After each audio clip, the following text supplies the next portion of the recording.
Hey, hi guys, Daniel here. I'm back again. I wanted to talk about this project I worked on, a project that used ML, machine learning, MLOps. But the fascinating thing about this project is how I was able to come about it without spending, without is showing the efficacy of working with these tools in a low resource environment. So imagine you're a developer in Lagos or in Nairobi, Kenya, or you're in Rwanda, where you don't have access to these mighty GPUs to like train your models. Well, what you could do is you could go stand on the shoulder of giants, maybe not literally, but you could go on repositories like HuggingFace that have these very powerful models, retrieve them, peel off the top layers, pass your local context, retrain them on, you can even train them on CPUs or go on a Google Colab, use free resources, limited GPUs there, retrain these models, and then pass them to generate these more things that fit your local context, right? So an example of this is, say you wanted to, or in this project, I wanted to generate adire patterns. So adire is a local type of Yoruba dressing pattern you find in southwestern Nigeria. It's certain patterns you find on clothes. So for me, I could take an image generation model because I couldn't create one. I'll go on HuggingFace, get an image generation model, peel up the top layer, use a method called LoRA adaptation, LoRA for short, to retrain that model with few images. And then when I have this trained model, I could then use it to create more items, more images that fit this local context. So I could pass a prompt to my final model to say, hey, design a tablecloth in adire pattern, generate a woman, a portrait of a woman in adire pattern.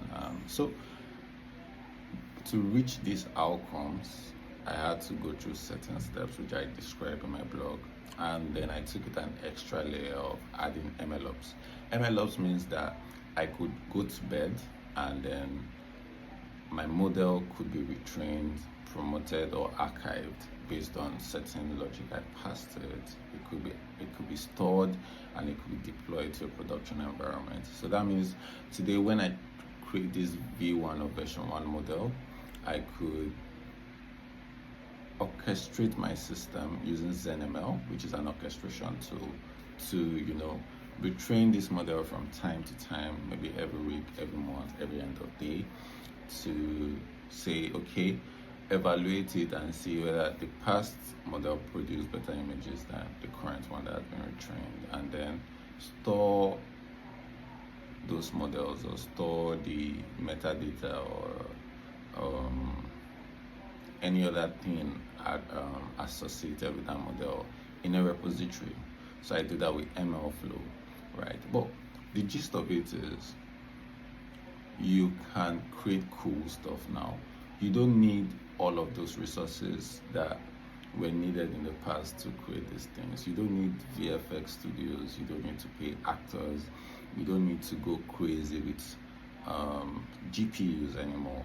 I mean, you still need to if you really have to go deep or create something genuinely proprietary. But right now, you could literally stand on the shoulder of giants and create something cool. So, as you may have seen, these are some of the highlights of this project, which I think is a very cool project, and I make it open out there so you could go duplicate it. You could go create something that fits you on local context, and like you've seen, eventually have a user interface that people could go and then just pass in prompts and generate images or generate videos.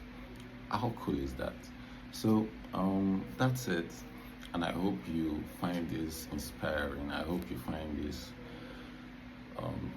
as a reminder that you could just go do stuff, you could go recreate stuff, you could go make things happen, and go build something cool today. And so Daniel once again, and cheers, till we see again, and go build something cool today.